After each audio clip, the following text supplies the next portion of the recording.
बिस्मिल्लाहिर्रहमानिर्रहीम, अस्सलाम वालेकुम नाज़रीन, आप देख रहे हैं बदलो और मेरा नाम राय साकिब है। नाज़रीन, एक तरफ जहाँ पॉलिटिकल केओस अपनी तरफ है, हर आए दिन हमें लगता है कि यार इसके बाद शायद डस्ट सेटल हो जाएगी, बट उससे अगले दिन जब आते हैं तो पता चलता है कि डस्ट मजीद फैल गई है। वहीं पर जुडिशरी को लेकर भी कोई हालात बहुत अच्छे नहीं है। 26th अमेंडमेंट जब आ रही थी, 26वीं यानी तरमीम जब आ रही थी, जिस तरह हुई वो एक अलग से बहस है, उसके ऊपर बहुत बात करते रहे हम इन द पास्ट। लेकिन उस आईनी तरमीम के बाद हमें बताया जाता रहा कि जनाब अब मामलात जुडिशरी के बिल्कुल सेटल हो जाएंगे। अब केसेस की देखिए जाएगा, अब पेंडेंसी थी जो है, और वो जो केसेस बहुत जल्दी केसेस के फैसले सुनाए जाया करेंगे और इंसाफ मिला करेगा लोगों को। But at the same time जजेस की सीनियरिटी के ऊपर इख्तलाफ आते हैं।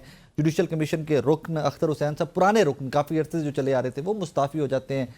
वकला के इख्तलाफात खुल के आते हैं। आज एक बार के सुप्रीम कोर्ट बार की जानिब से शाहिद खकान अब्बासी साहब की स्टेटमेंट के ऊपर रद्द-ए-अमल सामने आता है। I don't know what exactly is happening. यहाँ पर भी लगता है कि जुडिशरी को लेकर भी मामलात सेटल किसी तरह नहीं हो रहे। दो कि बहुत सारे वो लोग जो 26वीं यानी तरमीम के हक में थे, आज वही 26वीं यानी तरमीम में से बहुत सारे नकाइस भी निकालते हैं, नक्स भी निकालते हैं कि जनाब ये भी गलत हुआ, ये भी गलत हुआ, टाइम चाहिए, इसको सेटल होना चाहिए। What exactly is happening and what exactly is going to happen? Because एक बहुत बड़ा केस मेरे नज़दीक, हमारे आइन को लेकर, कानून को लेकर मुल्क के एक बहुत बड़ा केस जो है फौजी अदालतों में सिविलियंस का ट्रायल, वो भी सुप्रीम कोर्ट में चल रहा है, और वो भी आई थिंक अब लास्ट फेजेस में होगा। वहाँ पर भी दलाइल अजीज़ भंडारी साहब की भी आज मुकम्मल हो गए में। What exactly is happening and what could happen in days to come, that is very crucial. Reason we always talk about constitution, तो कॉन्स्टिट्यूशन को प्रोटेक्ट कैसे कैसे करना है, कॉन्स्टिट्यूशन के कहे के ऊपर अमल दरामद कैसे करना है, that is very important here. पहले सेगमेंट में आज हम यही बात करेंगे कि सबके खतूत, जजेस की सीनियरिटी पर इख्तलाफात। मेरे साथ आज के मेहमान हैं बैरिस्टर तैमूर मलिक साहब, पाकिस्तान तहरीक इंसाफ से इनका ताल्लुक है। हाफिज़ एहसान खोखर साहब माहिर कानून हैं, मुझे स्टूडियो में ज्वाइन किए। तैमूर मलिक साहब से स्टार्ट करते हैं। बैरिस्टर साहब अस्सलाम वालेकुम सर। वालेकुम सलाम। सर आप खैरियत से हैं, ठीक ठाक हैं? अल्हम्दुलिल्लाह। वैसे साहब, सबसे पहले तो 26वीं यानी तरमीम पे अब हम सबको बताया जाता रहा कि पेंडेंसी बहुत ज़्यादा है, पेंडेंसी ख़त्म हो जाएगी, केसेस बहुत जल्दी आप देखेंगे कि जनाब आइनी केसेस जो हैं आइनी बेंच में लगेंगे और यूं सबको इंसाफ मिलता जाएगा। डू यू थिंक आइनी तरमीम के बाद मामलात कुछ सॉर्ट आउट हुए हैं या प्रॉब्लम्स बढ़ गए हैं?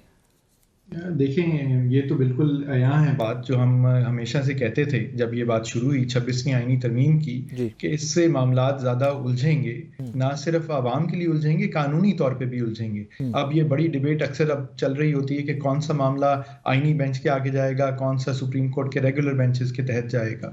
सो अब ये मामला शुरू हो गए। मजीद सुप्रीम कोर्ट के भी जजेस अब बन गए हैं। जो पेंडेंसी पहले थी वो तो वैसे ही जजेस की तादाद बढ़ने से ही अब कम हो जानी चाहिए, लेकिन अभी फिलहाल ऐसी कोई चीज होती नजर नहीं आ रही। कॉन्फ्लिक्ट जो है वो विद इन द कोर्ट भी मौजूद है, कॉन्स्टिट्यूशनल इश्यूज भी अराइज हो रहे हैं, और यकीनन ये मामला इतना आसान नहीं है।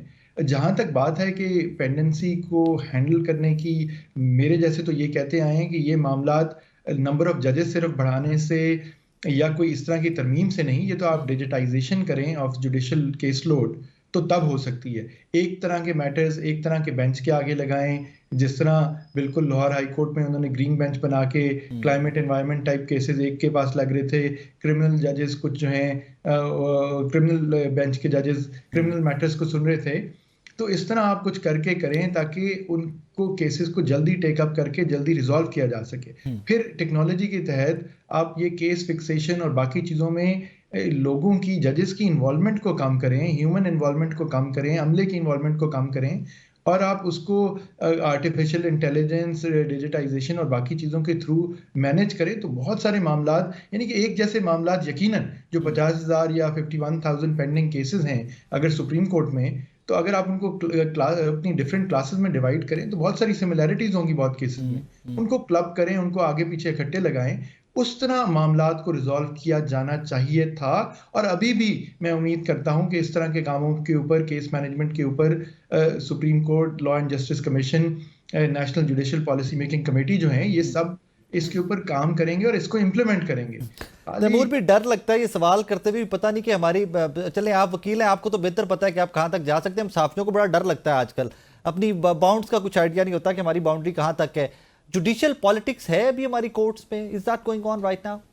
देखिए, जुडिशल पॉलिटिक्स खैर कहाँ नहीं होती। वो आप अमेरिकन सुप्रीम कोर्ट की बात कर लें या कहीं और कर लें, तो नेचुरली खासतौर पे अमेरिका में जहाँ पे जजेस की अपॉइंटमेंट कॉन्फर्मेशन प्रोसेस के थ्रू जाती है, तो बड़े क्लियर रिपब्लिकन डेमोक्रेट लीनिंग जजेस हैं उनके सुप्रीम कोर्ट के, और वो तो ताहयात रहते हैं। तो यहाँ पे मैं ये अगर कहूँगा कि बिल्कुल एक हम तो जुडिशियल इंपीरियलिज्म के ज़माने से भी निकले हैं, एक किस्म के तो जुडिशलाइजेशन ऑफ पॉलिटिक्स की भी बात होती रही है।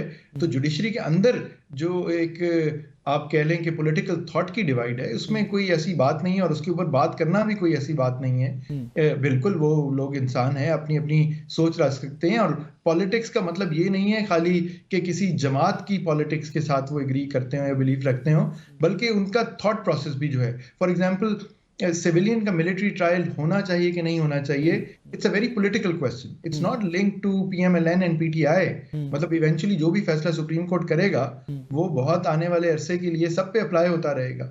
सो उसकी फ्लिप साइड पे कौन कौन होगा ये तो हम नहीं कह सकते। फिर साहब, हमने इस मुल्क में देखा है कि जो आज किसी फैसले के हक में होते हैं, 4 साल 5 साल के बाद उसके खिलाफ वो सड़कों पे भी होते हैं। तो it is pretty much possible कि जो आज चाहते हैं कि सिविलियंस का ट्रायल फौजी अदालतों में हो सकता है वो 5 साल के बाद खुद एहतजाज कर रहे हो इसी डिसीजन। मेरे ख्याल में 5 महीने के बाद शायद कर रहे हैं, या कुछ भी दैट्स प्रिटी मच पॉसिबल। ऐसे होता है। सिविलियंस का ट्रायल होना नहीं चाहिए। देखें, हमारे जैसे तो बहुत क्लियर हैं इस बारे में। सुप्रीम कोर्ट का अभी भी जो इनफील्ड फैसला है वो भी बहुत क्लियर है कि सिविलियंस का मिलिट्री ट्रायल नहीं होना चाहिए। अगर आपने और दूसरे जो हमें देख रहे हैं उन्होंने फॉलो किया है जो प्रोसीडिंग्स पिछले कुछ हफ्तों में हुई हैं, वो एतजाज एहसन साहब, लतीफ कोसा साहब से लेके सुलेमान अकरम राजा और ख्वाजा अहमद हुसैन और अबू ज़ैर भंडारी की जो प्लीडिंग्स हैं, जो आर्ग्यूमेंट्स हैं, वो बहुत क्लियर हैं। जवाब नहीं है दूसरी तरफ इन सब सवालों के, लेकिन देखते हैं कि क्या आज ही की प्रोसीडिंग से एक जुमला मैं आपको पढ़ के सुनाता हूं, फिर हाफिज एहसान साहब की तरफ मुझे जाना है। एहसान साहब, अजीज भंडारी साहब ने आज दलाइल दिए कि एफबी अली केस में एतजाज एहसन साहब ने आपको बताया कि ट्रायल कैसे होता था। फेयर ट्रायल तो दूर की बात, जेल ट्रायल में कागज का टुकड़ा तक नहीं ले जाने दिया जाता था, जिस पर जनाब जस्टिस अमीनुद्दीन खान साहब ने कहा कागज का टुकड़ा नहीं लेके जाने देते तो जेल से खत कैसे आ जाते? कैसे हैं आप? खैरियत से? जी राय साहब, thank you so much. Pendency कम करवानी थी, 26वीं वाली तरमीम मेयर तैमूर भी वही बात कर रहे थे, पेंडेंसी भी कम, कोई नहीं को नवे कट्टे को। अच्छा, वैसे उसी बेंच के अंदर जो था जस्टिस जो रिजवी साहब हैं, जी फौजी तंसीबात पर हमला, उनकी सिक्योरिटी किसी आर्मी पर्सनल के कंट्रोल में तो होगी। मीडिया पर हमने फुटेजेस देखी हैं जहाँ मिलिट्री की शमूलियत हो, वो मिलिट्री कोर्ट शामिल तो उन्होंने ये कहा था, उनकी ऑब्जर्वेशंस ये आई थी कि मैंने खुद एक जो कोर्ट मार्शल है उसके अंदर एज ए लॉयर के तौर पे काम किया, और उसके अंदर जो मुझे डॉक्यूमेंट चाहिए था वो भी मिल जाता था, और इवन मिलिट्री कोर्ट से एक फैसिलिटेटर भी होता है कि जो चीज़ें डॉक्यूमेंट्स देता है, प्रोवाइड करता है। तो ये आपके सामने दो स्टैंस हैं। लॉयर कहते हैं कि कागज़ नहीं जाने देते, जज कहते हैं कि सारी फैसिलिटीज़ हैं। लेकिन मेरा ख्याल है कि जिस तरह पोज किया जाता है, मुल्ज़िमान का भी स्टांस आना चाहिए इस पे। नहीं, देखें ना, बात ये है साकिब, एक ऐसी चीज़ जो पाकिस्तान के अंदर एक सेटल्ड प्रोपोजिशन थी कि जिसके अंदर मिलिट्री के अंदर सिविलियंस जो मिलिट्री लॉज की वायलेशंस करते हैं या आपके ऑफिशियल सीक्रेट एक्ट की वायलेशंस करते हैं, उनको ट्राई किया जा सकता है। और वो पीटीआई के दौर के अंदर भी आए हैं, वो उसके बाद पीएमएलएन, पीपल्स पार्टी, सब के दौर के अंदर आए, और कभी भी किसी पॉलिटिकल पार्टी ने ये नहीं कहा कि जी सिविलियंस के मिलिट्री कोर्ट्स के अंदर ट्रायल जो है वो नहीं होने चाहिए, और ना ही पाकिस्तान की सुप्रीम कोर्ट ने कहा। अब ये है कि सूटेबिलिटी की बात है कि आपने देखा कि पाकिस्तान के अंदर बहुत सारे लोग फॉर्मर प्राइम मिनिस्टर के पास गए कि जनाब वो इदरीस खटक का आप ट्रायल ना करें जो मिलिट्री कोर्ट्स के अंदर था, तो बात नहीं मानेगी, चूँकि लॉ था और उन्होंने कहा लॉ के अंदर है। तो मेरा ये ख्याल ये है कि हमारे पॉलिटिशियंस जो हैं, और अब चूँकि हमारे लॉयर्स के अंदर भी एक अलाइनमेंट आई हुई है कि जब आप किसी पॉलिटिकल पार्टी के अंदर आते हैं तो फिर आप उस नैरेटिव को जो है वो टो करते हैं। और इस जजमेंट को भी आप देखें जो 23 अक्टूबर वाली आई है, डेफिनेटली सुप्रीम कोर्ट एक फैसला करेगी, और उसके अंदर भी आप देखें कि एक आपको व्यू नज़र ये आएगा कि जब बुनियादी तौर पे केस साकिब ये था कि जी चूँकि आर्टिकल 175(2) के नीचे जो है ये अदालतें नहीं हैं, क्योंकि जुडिशरी जो है वो एक इंडिपेंडेंट एग्जीक्यूटिव से होती है, लिहाजा मिलिट्री कोर्ट्स के अंदर ट्रायल जो है वो नहीं किया जा सकता। लेकिन जब मेजॉरिटी जजमेंट आई 4-1 से आया, तो उन्होंने कहा आर्टिकल 175(2) से बाहर जो है वो मिलिट्री कोर्ट्स जो हैं वो बन जाते हैं। और जिन लॉयर का भी इन्होंने जिक्र किया मलिक साहब ने, उन्होंने कहा जी कि मैं उनके कंक्लूजन से तो इत्तेफाक करता हूं जस्टिस मुनीब से, लेकिन मैं उनकी फाइंडिंग से इख्तलाफ नहीं करता। तो हम तो हमेशा ये आते हैं कि फाइंडिंग ही बुनियाद जो है वो कंक्लूजन की तरफ जाती है। तो मेरा ख्याल ये है कि अगले 1-आध हफ्ते के अंदर फाइंडिंग से क्या लग रहा है, क्या मुझे ये लग रहा है इसके अंदर जो है कि चूंकि सुप्रीम कोर्ट का जो 23 अक्टूबर वाला साकिब फैसला था वो उन्होंने स्ट्रेच किया था। अगर उसको सिर्फ 9 मई के कॉन्टेक्स्ट या पॉलिटिकल जो एक एंगेजमेंट्स आई थी उस कॉन्टेक्स्ट के अंदर वो रहते, तो ये मामला 1967 की जो अमेंडमेंट्स थी उनको वायरीज पे ना लेके जाया जाता तो शायद फैसला और था। अब उन्होंने 1967 की जो वायरीज उसे भी उड़ाया। जो सुप्रीम कोर्ट की इतनी जजमेंट्स आई हुई हैं, 5 मेंबर्स बेंच से लेके 14 मेंबर्स तक जो है उसे भी एक मिनॉरिटी बेंच ने जो है ओवरव्यू किया हुआ है। फिर आपकी आर्टिकल 8 के नीचे प्रोटेक्शन भी मौजूद है, शेड्यूल 1 के अंदर आपकी चीज़ें भी हैं। तो मुझे ये लग रही है इस चीज़ के अंदर कि गाइडलाइन शायद सुप्रीम कोर्ट ऑफ पाकिस्तान देगी, लेकिन जिस तरह की जजमेंट उन्होंने अनाउंस की है सुप्रीम कोर्ट के 4 मेंबर्स ने बेंच की, और जैसे याया अफरीदी साहब का डिसेंटिंग नोट उसके अंदर बड़ा इंपॉर्टेंट है कि जी अगर आप किसी मेजॉरिटी व्यू को ओवरटर्न करने जाते हैं तो हमारा एक बिल्कुल एक इंटरप्रिटेशन का एक सादा सा असूल है जजिस का कि जी आप उससे बड़ा बेंच जो है वो चीफ जस्टिस को रिक्वेस्ट करते हैं। तो मेरा ख्याल है कि ऐसी सारी ग्राउंड्स हैं कि जिसके अंदर वो जजमेंट जो है वो स्टे नहीं करेगी, लेकिन डेफिनेटली को गाइडलाइंस के जो राइट ऑफ अपील है या ड्यू प्रोसेस ऑफ लॉ है, मतलब या उस तरह की जो सेफ्टी वॉल्व्स हैं वो सुप्रीम कोर्ट उसकी तरफ जाएगी। लेकिन जो लॉ की अमेंडमेंट या कॉन्स्टिट्यूशन के अंदर जो प्रोटेक्शन दी गई है, मेरा ख्याल है कि सुप्रीम कोर्ट जो 50 साल से एक प्रिंसिपल्स है उसको फॉलो करेगी। बाकी सुप्रीम कोर्ट के जजेस हैं, 7 मेंबर्स बेंच जो भी फैसला करे। लेकिन जो मैंने एक आपको बताया है कि जिस तरह प्रोसीडिंग जा रही हैं या जिस तरह है या जिस तरह के क्वेश्चंस आंसर्स वो आ रहे हैं, उसके अंदर ये है कि जो अमेंडमेंट्स हैं उसको स्ट्राइक डाउन करने के लिए साकिब आपको बहुत बड़ी चीज़ें जो है वो करनी पड़ती हैं। और इस कानून के अंदर ये है कि कोई भी अगर आपने अमेंडमेंट को सेटिसाइड करना है तो आपने आर्टिकल 8 के नीचे जाके करना होता है, क्योंकि वही फंडामेंटल राइट्स जो हैं वो आपके प्रिस्क्राइब हैं। और जिस लॉ के नीचे आपके जाके चैलेंज कर रहे हैं उस लॉ के अंदर आर्टिकल 3 जो है उसके अंदर यह है कि इन लॉज की प्रोटेक्शन जो है मौजूद है कि आप इन लॉज को जो है on the touch stone of fundamental नहीं कर सकते। लेकिन इन्होंने उसके अंदर जाके जो बात की है इमरजेंसी, और इमरजेंसी सेक्शन आर्टिकल 232-33 पे है। तो मेरा ख्याल ये है कि इसके अंदर काफी ऐसे ग्रे एरियाज हैं जिसको 7 मेंबर बेंच जो है इसको डिसाइड करेगा। मेरे ख्याल में हुकूमती बेंचेस को हाफिज साहब को भी इसमें अपना वकील करना चाहिए तो शायद दलाल बेहतर हो जाते। तो लेकिन वो हुए नहीं। हम तो नहीं नरीश साहब, मेरा तो ये है कि हम तो एक इंडिपेंडेंट आपको दिए, बाकी तो जो है फैसला तो जो है वो जजेस ने करना है, या जो हमें सुन रहे हैं उसको देखेंगे कि इसके अंदर लॉजिक या कॉन्स्टिट्यूशन का कितना इसके अंदर है। जी नारायण, एक छोटा सा ब्रेक लेना है मुझे, मेरे 7वीं का ब्रेक के बाद वापस आ रहे हैं।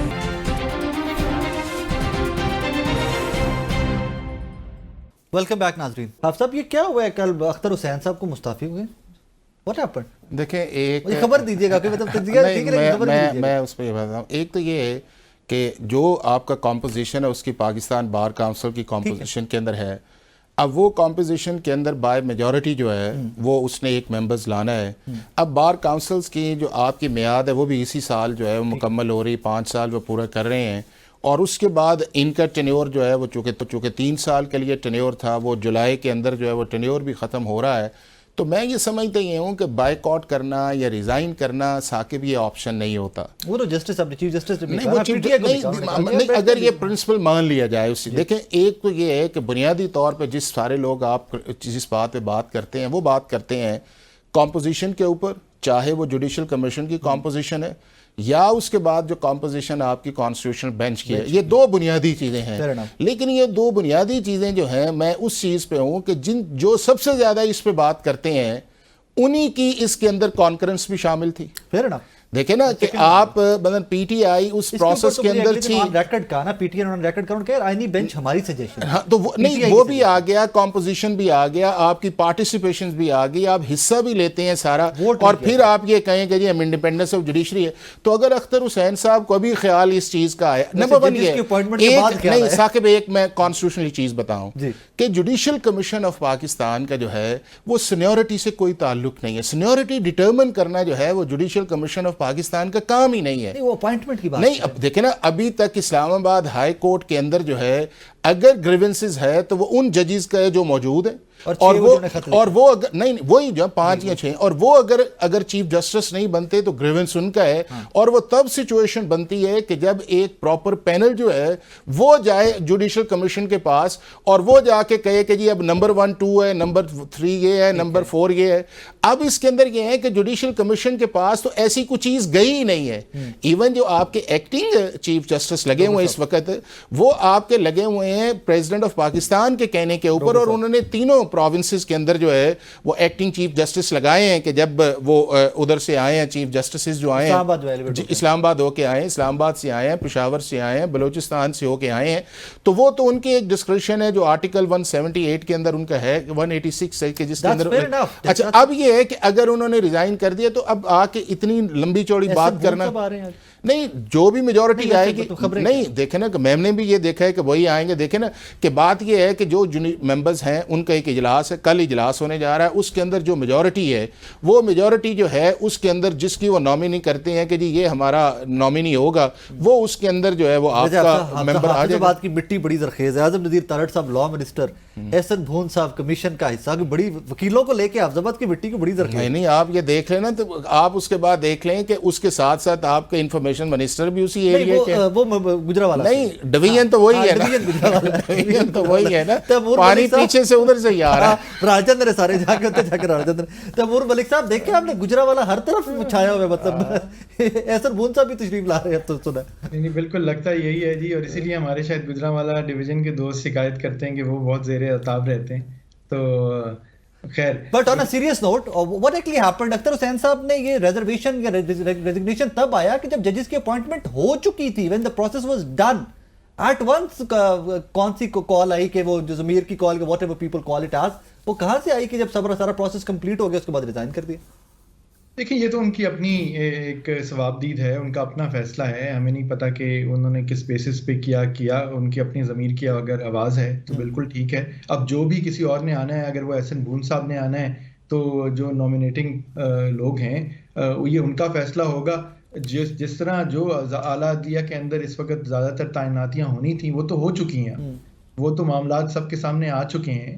सो अब देखना ये है, मेरी अभी भी उम्मीद ये है, और मैं ये बारहा कह चुका हूं कि जो जज जो मर्जी लगाए, जो उनमें से जजेस अपनी लेगेसी बनाना चाहेंगे एज जुडिशल ऑफिसर्स, वो इवेंचुअली ज्यादातर इंसाफ पे मबनी ही फैसले करेंगे, और ये हमें उम्मीद रखनी चाहिए। और उनकी accountability in the court of public opinion भी होगी, जुडिशल उनके फैसले भी बोलेंगे, उनके ऊपर वकील और दूसरे जजेस क्रिटिसिज्म भी करेंगे, और उसी से eventually I think as long as काबिल लोग लगें, उनका किसी भी जमात से ताल्लुक हो, इवेंचुअली वो जजेस ठीक साबित होते हैं। तो फैसले बोलने चाहिए ना, फैसले बोलने चाहिए जजेस के उस पे आके। अब लास्टली मुझे तैमूर भी ये बताइएगा, 26वीं यानी तरमीम भी लग रही, 9th में के केसेस भी इमरान खान साहब के लग रहे हैं, किस कदर होपफुल हैं बीइंग पार्ट ऑफ पीटीआई, किस कदर आप लोग होपफुल हैं कि नहीं यार मामला ठीक है, इंसाफ मिलेगा?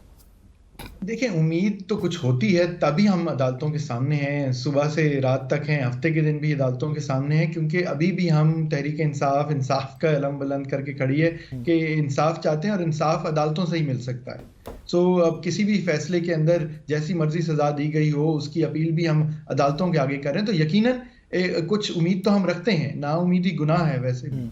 तो हम अपनी पूरी तैयारी के साथ, जिस तरह ये सिविलियंस के मिलिट्री ट्रायल का केस ही आप देख लें कि पिछले इतने हफ्ते कितनी तैयारी के साथ पूरी टीम ने लड़ा है, तो इंसाफ की उम्मीद है हमें कि ये मामलात आगे चलेंगे। ये इमरान खान साहब के केसेस नहीं लगे, इमरान खान साहब के खिलाफ हुकूमत की अपीलें लगी हैं इस वक्त। मुझे एक और ये भी बताइएगा, सिंध साहब लाहौर में कोर्ट लखपत में पेश हो रहे हैं, शाह महमूद कुरैशी साहब और बाकी केसेस में, उनकी सेहत कैसी है? एजाज चौधरी साहब, डॉक्टर यास्मीन राशिद साहिबा, उमर सरफराज चीमा साहब एंड स्पेसिफिकली कुरैशी साहब, हाउ आर दे? इस वक्त सेनेटर इजाज चौधरी साहब जो हैं वो तो अस्पताल में हैं, उनका हार्ट का इशू हो गया था तो उनको स्टेंट डले हैं, तो अल्लाह उन्हें सेहत दे। लेकिन जाहिर है एक जेल उस उम्र में किसी के लिए भी मुश्किल एक सफ़र होता है।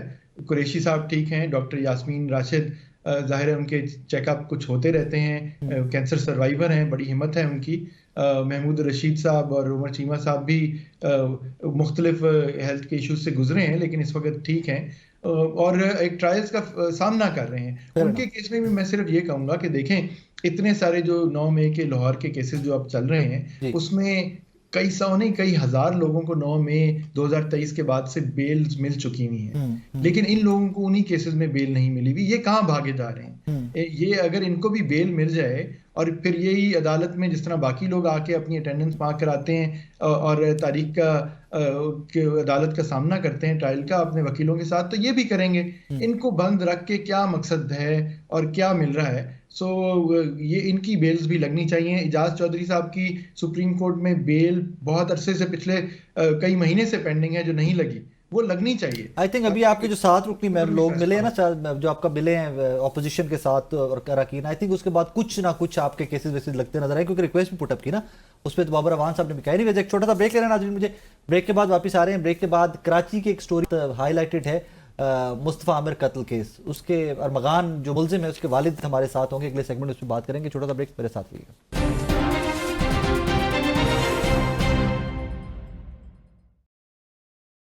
वेलकम बैक नाजरीन। जिस तरह ब्रेक पे जाने से पहले मैंने अर्ज किया था कि मुस्तफ़ा आमिर कत्ल केस, उस केस को लेकर कुछ नए इंकशाफात का सिलसिला आए दिन जारी है। टेलीविजन स्क्रीन के ऊपर डेली कुछ ना कुछ नया हो रहा है, फर्दर रेवोल्यूशंस आई जा रही हैं। हमें इस सेगमेंट में कामरान असगर कुरैशी साहब ने ज्वाइन किया है जो अरमगान के वालिद थे।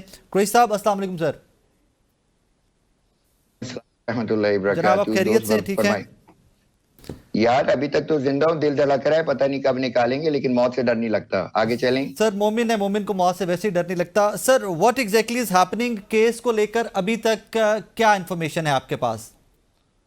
मेरे पास लेटेस्ट इंफॉर्मेशन 3 हुई आई है मेरे पास। एक तो मैं इंट्रोगेशन रिपोर्ट कलेक्ट करना चाहता साहिर मुस्तफा की, जिस तरीके से उनको जोड़ा जा रहा है अरमगान के साथ।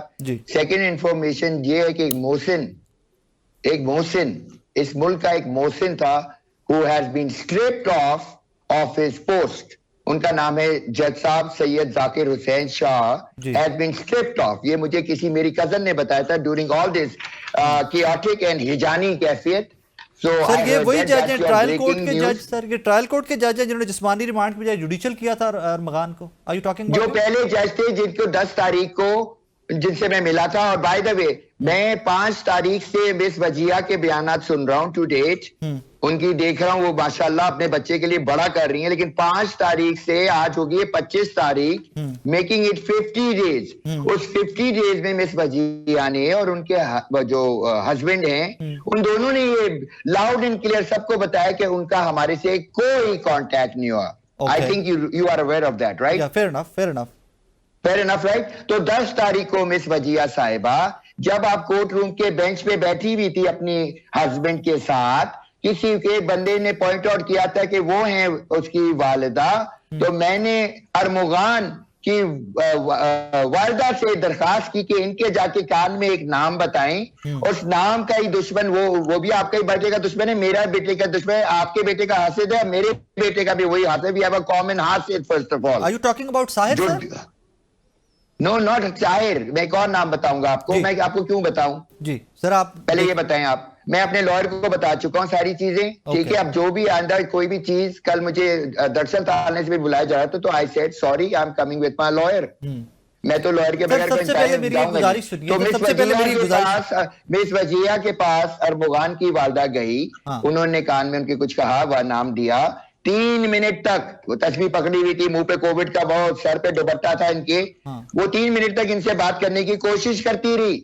एंड में वो साहब जिनके वो हैं उनके हाथ में उधर, हम किसी से बात नहीं करेंगे, ये वो फलानी। तो भाई पहले तो करेक्शन कर लें, उर्दू में, इंग्लिश में, पंजाबी में, बलोची में, पश्तो में, किसी भी जबान में करेक्शन करें कि क्या मैं और अरमगान की वालदा आपसे मिलने की कोशिश। अच्छा अगर आप ना भी करें तो खुदा मेरा गवाह है कि एक कैमरा लगा हुआ है सैयद जाकिर हुसैन शाह के, वो पूरा रिकॉर्डिंग चल रही है। उसमें बहुत सारे वकील जो कमरे में गए थे, जिसको जाकिर साहब ने कमरे से बाहर निकाल दिया था। कमरे से बाहर निकालने के बाद उन्होंने मुझे भी कमरे से बाहर निकाल दिया भाई, उनकी वालदा को भी निकाल दिया भाई। सर आप जज के फैन कैसे हो सामने खड़ा था। नहीं, I need to repeat this. एक बंदा आप किसी जज के हक में दलाइल कैसे दे सकते हैं? This is a legal process. Corrupt system in the world. Okay. Sir, we are still living in this country. We are living in this country, sir. इसी सिस्टम के थ्रू रह रहे हैं लोग। Living in a delusion and deception, भाई। Extortion की एक चीज चल रही है, लोग अंधे, बहरे, गूंगे, लंगड़े, तुम लोग कौन लोग हो? Anyway, उसकी स्ट्रेट कर दी आपने इज्जत। उसने अशफाक जो प्रीवियस आईओ था, सब कमरे से निकल गए, उसको खड़ा किया अपने सामने आधा घंटा। Okay. Let me make it very clear. There was nobody there. हम लोग को सबको बाहर निकाले। मिस वजिया से पूछ लें, उनके लॉयर से पूछ लें, जितने लॉयर आए थे जिनका वकालतनामा सील नहीं किया था, डब्बा बना के बाहर फेंक दिया था, उनसे पूछें। वो बंद कुरैशी साहब, मेरा सादा सा सवाल है सर, कुरैशी साहब, where the judge can decide the fate of an individual going forward। कोई साहब, मेरा सादा सा सवाल है, पहले सवाल सुन लीजिए सर। सवाल भगवान की पैंट, सवाल सुन लीजिए। बात ही नहीं करने दे रहे। मैं आपको लेटेस्ट सिचुएशन में वहां से सिचुएशन शेयर करूंगा ना मेरे घर में। Okay okay. मेरे घर में एहसन जुल्फिकार साहब कूदे दरख्शा की फाइल लेके, जिसमें कोई नामालूम बर्थ थे, लोगों का शुमार था, और वो गिदरी के हदूद में आके कूदते हैं। कुछ फकीर पकड़ने वो आए थे, जिसकी रोज नापचे में एंट्री हुई थी, एक पॉश एरिया में, जिसमें ऐसा घर था जिसमें शेर थे, 50 गार्ड थे। तो भाई परफेक्ट टाइमिंग गाइस। लेकिन इस बार आपसे एक प्रॉब्लम हो गई। ये घर जो था ना, उसके बाप का निकल आया है। हाँ। अच्छा, आगे चलते हैं। जब वो कूदते हैं तो उनके साथ कुछ सादा लिबास वाले होते हैं। इसके दो छोटे नौकर जो जुवेनाइल हैं, अंडर एज हैं, 54 में, तो उनको उठा के रखा हुआ है सिंस द 8। उनका कोई ट्रैक रैकेट नहीं दिखाया जा रहा। ह्यूमन राइट की ये सख्त तरीन वायलेशन है। सर, जुवेनाइल को नौकर रखना ह्यूमन राइट की वायलेशन नहीं है? फिर क्या है? बदमाशी है सर। फॉर गुडनेस से कैसे कह सकते हैं? इस मुल्क में कानून है, आईन है, बदमाशी कह रहे हैं, टीवी पे बैठ के कह रहे हैं बदमाशी है। या तो फिर मैं आपसे पूछ रहा हूं, इस दफा पे अगर एक कोर्ट आपको बता रहा है कि 54 में 24 घंटे से ज्यादा आप नहीं रह सकते। सर, इसमें कोर्ट ने जुडिशियल भी कर दिया था, रिमांड देने की बजाय जेल भी कोर्ट ने भेजा था सर इस मुल्क में। किसको? सर 11 फरवरी को ट्रायल कोर्ट के जज ने अरमगान कुरैशी साहब को जिस्मानी रिमांड की बजाय जुडिशियल भी किया था सर। इसी मुल्क में हुआ था वो भी। जुडिशियल मैं समझा नहीं। 11 तारीख को कौन सा किया था? मुझे कुछ समझ में नहीं आया। वो एक्चुअली थी 12 तारीख। भाई अपने यही जाकिर हुसैन जज साहब जिनके आप आज कसीदे पढ़ रहे हैं, यही जज साहब थे। 12 तारीख को 3 ऑर्डर पास हुए थे। 12 तारीख के जाकिर साहब के मेरी 3 एप्लीकेशन जो मैंने लगाई थी घुस के उनके पास जबरदस्ती। कुरैशी साहब, सवाल बड़ा सादा सा है। कुरैशी साहब, सवाल बड़ा सादा सा। मेरी बात सुने। क्रक्स ऑफ द मैटर है, अदालतें बनती हैं। अब मैं आपको क्रक्स ऑफ द मैटर, अदालतें बनती हैं इंसाफ के लिए। इधर जो कैरेक्टर असैसिनेशन का आपने जो बाजार गर्म किया है खुला, और मजे की बात है कि आप एक वन साइडेड स्टोरी चलाए जा रहे हैं भाई। One sided. सर एक second, let's build up the story. Qureshi साहब, let's build up the story. Couple of question and let's build up the story. मैं इसीलिए आपको दरखास्त की थी कि आप भी बताइए आगे व्हाट इज हैपनिंग। सर, एक मां का लगते जिगर जिंदा जला दिया गया। मुझसे बीइंग अ चैनल सर, एक पिछले चैनल की वीडियोस नहीं देखी सर। एक माँ का बच्चा, कुरैशी साहब, एक माँ का बच्चा जिंदा जला दिया गाड़ी के अंदर, पेट्रोल पे गाड़ी पे जला दिया, और आप बैठ के हमें second version of the story they रहे हैं। यहां पे आपको एम्पैथेटिक होना चाहिए था, अपोलोजेटिक होना चाहिए था। जिनका बच्चा चला गया उनके साथ खड़े होना चाहिए था। आपको इस लानत से के खिलाफ खड़े होना चाहिए था कि whatever is happening in our society, let's stand together इसके खिलाफ। आप आज भी डिफेंड कर रहे हो सबको। आप मुझसे पूछेंगे कि मेरी पहली एप्लीकेशन क्या थी जज के पास? मैंने बोला, जज साहब please give me the opportunity to meet my son 1-to-1, ताकि मैं उससे पूछ सकूं, कन्फेशन ले सकूं। कन्फेशन का वर्ड इस्तेमाल किया है कि तुमने किया है या नहीं किया। अगर तुमने किया है तो मैं कोर्स ऑफ एक्शन लूं, और अगर नहीं किया तो he stood his ground. He said no dad, मुझे फंसाया जा रहा है। Now he admitted he has done it. He has admitted now. He has done it. Who? Under the police literal, तुम कभी पुलिस स्टेशन में बैठे हो? सर, मेरा काम ही ऐसा ही है sir. That is what I do. सुबह से शाम तक पुलिस आना जाना हमारा लगा रहता है। आप ह्यूमन राइट्स की अगर बात करेंगे तो मुझे तो वो बंदा चाहिए होगा जो इतनी मार खाई होगी जिसने जेल में, अगर उसको वो नौकरी मिलेगी सर, ना, अल्लाह ना करे, अल्लाह ना करे, I can't even imagine burning somebody alive, और आप मुझे उससे कंपेयर कर रहे हैं। आप इमेजिन करें, बंदे के आंखों पे पट्टियां बांध दी गई हैं, उसको स्ट्रेट कर दिया, उसके जिस्म को तो नंगे करके, उसके हार्ड एंड ब्लंट की जो मेडिकल रिपोर्ट कह रही है। सर आज उस खातून की स्टेटमेंट भी आ गई है सर, इन्वॉल्व खातून की स्टेटमेंट भी आ गई है। मैं आपने जो लॉ में घुसा दिया है ना, बार बार कह रहे स्क्रीन पे आए, स्क्रीन भाई मुझे स्क्रीन पे आप ला रहे हो, सारे ला रहे हो, मैं नहीं लाना चाह रहा। मेरा बच्चा हवालात में नंगा करके मारा गया था, हार्ड एंड ब्लड, उसकी आधी बॉडी पैरालाइज है और वो नशे करता है, और वो सख्त विड्रॉल में जो वो गिर रहा है, वो मेरे कहने पे नहीं गिर रहा। He is 28 years old, he is old enough to make his own decision। Sir आज अच्छा मुझे ये बताइए, आप बात समझे, जो आप नैरेटिव बिल्डिंग करते हैं, I am so absurdly like it's the most pathetic। अच्छा वो मैं आपकी न्यूज सुन रहा होता हूं। Okay, I should stand by you, then media is not pathetic। As long as media is standing next to the victims, media is pathetic here। आज आपने वो खातून का आपने स्टेटमेंट पढ़ा है, वो जो खातून का नाम इस सारे केस में चल रहा है, have you read the statement? वो पुलिस के तशद्दुद में बैठी हुई है, गुंडे मूंचे ताओ, ये वो पान छालिया सिगरेट चल रहा है भाई। अकॉर्डिंग टू लॉ पुलिस के अंदर जो स्टेटमेंट दिया जाता है, it doesn't have a zero value. So are you still trying to say आप एक 164 करा दें, अगर आप इतने चैंपियन हैं, आप लड़कों का 164 डायरेक्ट कराएं, सारी आवाम खड़ी है 164 कराओ, 164 कराओ, तो वो फिर अपना बयान देंगे दोनों बच्चे, और वो छोटे दो बच्चे, वो दो justice for all without being prejudice. That's my message to everybody.